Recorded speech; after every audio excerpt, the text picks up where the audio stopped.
जय हिंद दोस्तों, स्वागत है आपका हमारे YouTube चैनल पर। दोस्तों, save from TDS on FD।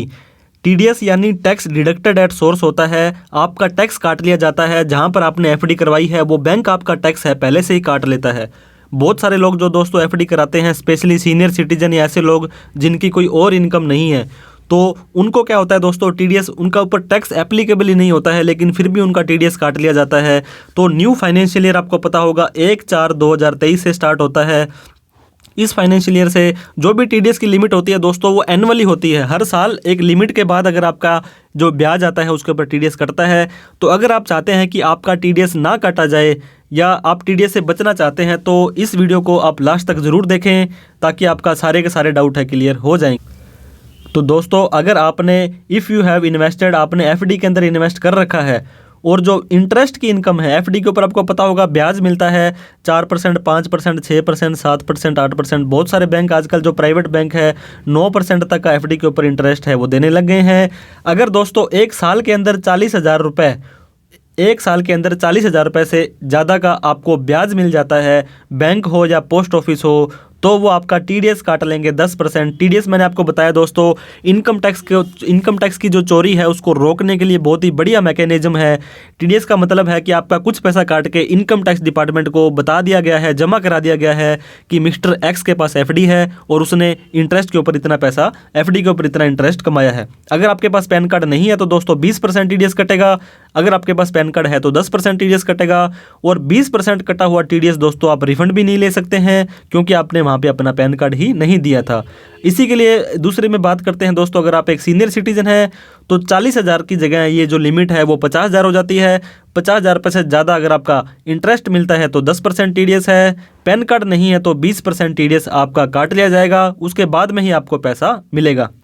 तो दोस्तों, सेक्शन 194A बोलता है, अगर आपके पास मान लो 60,000 रुपये का ब्याज एक साल के अंदर आपने कमा लिया है, 40 या 50,000 रुपये की लिमिट को क्रॉस कर गया है, तो उसका 10% 6,000 रुपये आपका TDS काट लेंगे और इनकम टैक्स डिपार्टमेंट को जमा करा देंगे। लेकिन ये जमा होगा आपके पैन कार्ड में, आपके फॉर्म 26AS के अंदर, आपके AIS के अंदर, आपके TIS के अंदर। दोस्तों, ये जो ट्रांजैक्शन है ये बोल जाएगी कि इन्होंने इतने रुपए का ब्याज है वो कमाया है, इसलिए काटी जाएगी। क्योंकि दोस्तों 60,000 रुपये ये ऑनलाइन बोल जाएगा और आपको अपनी ITR में 60,000 रुपये दिखाने पड़ेंगे, और आपको अगर टैक्स अगर बनता है तो इसके ऊपर टैक्स भी देना पड़ेगा।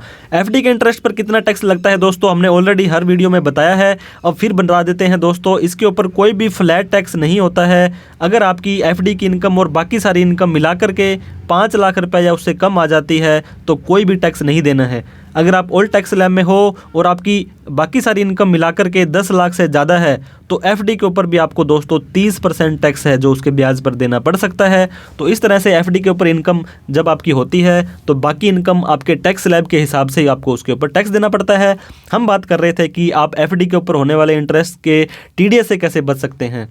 तो सबसे पहला और सबसे जो बढ़िया तरीका जो दोस्तों है, आपको पता होगा सेक्शन 194A कहता है, पर बैंक पर फाइनेंशियल ईयर अगर आप 40 या 50,000 रुपये से ज़्यादा क्रॉस कर जाते हैं तब आपका TDS यहाँ पे काटा जाएगा। मतलब हर बैंक की लिमिट अलग अलग बताई है और हर साल की लिमिट अलग अलग, ये 40,000 या 50,000 रुपये बताई है।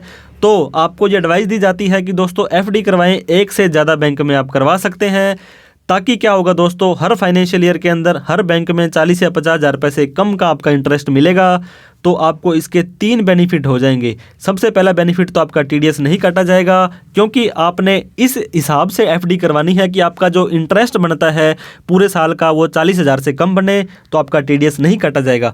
आपको पता होगा DICG से एक संस्था होती है जो कि 5 लाख रुपए की सिक्योरिटी है प्रदान करती है।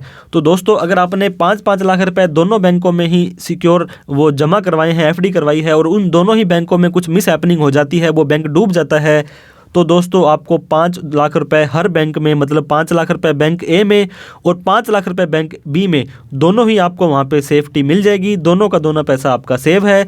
तीसरा दोस्तों, इनकम टैक्स डिपार्टमेंट के नोटिस से भी आप बच सकते हैं। आपको पता होगा एक बैंक के अंदर 10 लाख रुपए से ज़्यादा की FD करवाते हैं तो ये सूचना इनकम टैक्स डिपार्टमेंट को चली जाती है। इनकम टैक्स डिपार्टमेंट बाद में आपको नोटिस भेज के पूछ सकता है, परेशान कर सकता है कि ये पैसा आपके पास में कहाँ से आया था।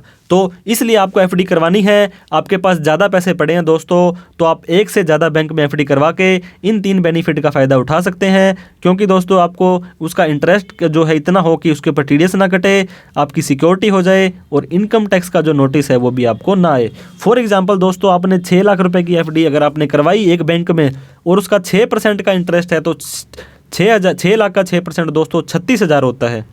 ये 40,000 रुपये से कम है तो आपका टीडीएस नहीं काटा जाएगा। और 6 लाख रुपए 10 लाख से कम है दोस्तों, तो इनकम टैक्स डिपार्टमेंट का नोटिस आने की संभावना भी नहीं रहती है। इसके साथ में ही अगर ये आपका बैंक डूब जाता है, मिस हैपनिंग हो जाती है, तो इसके अंदर आपको 5 लाख रुपए आपके जो है गवर्नमेंट आपको दिला देगी, सिर्फ 1 लाख रुपए का ही नुकसान होगा। तो इस तरह से अलग अलग बैंक के अंदर भी आप एफडी करवा सकते हैं और उनकी अलग अलग सुविधा, अलग अलग रेट ऑफ इंटरेस्ट का बेनिफिट भी आप ले सकते हैं।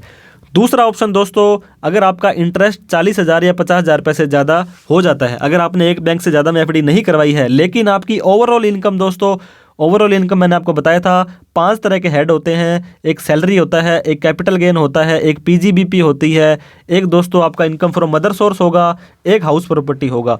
इन सब को मिला करके आपकी इनकम बेसिक एग्जम्पशन लिमिट से ज़्यादा नहीं जाती है। बेसिक एग्जम्पशन लिमिट दोस्तों, अगर आपकी एज 60 साल है तो 2.5 लाख रुपये, 60 से 80 के लिए 3 लाख रुपए, 80 से ज़्यादा के लिए 5 लाख रुपए है।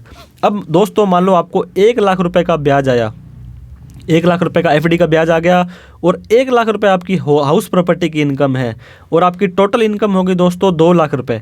तो 2 लाख रुपए का मतलब आपकी इनकम बेसिक एग्जम्पशन लिमिट से कम हो गई है।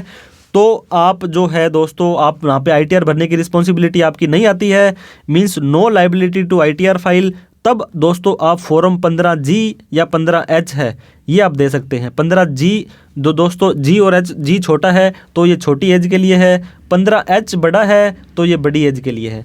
ऐसा कोई भी व्यक्ति जो नॉन सीनियर सिटीजन है फॉर्म 15G दे सकता है और सीनियर सिटीजन है वो 15H दे सकते हैं उस बैंक के अंदर, उस पोस्ट ऑफिस के अंदर जहाँ पे आपने एफडी करवा रही है।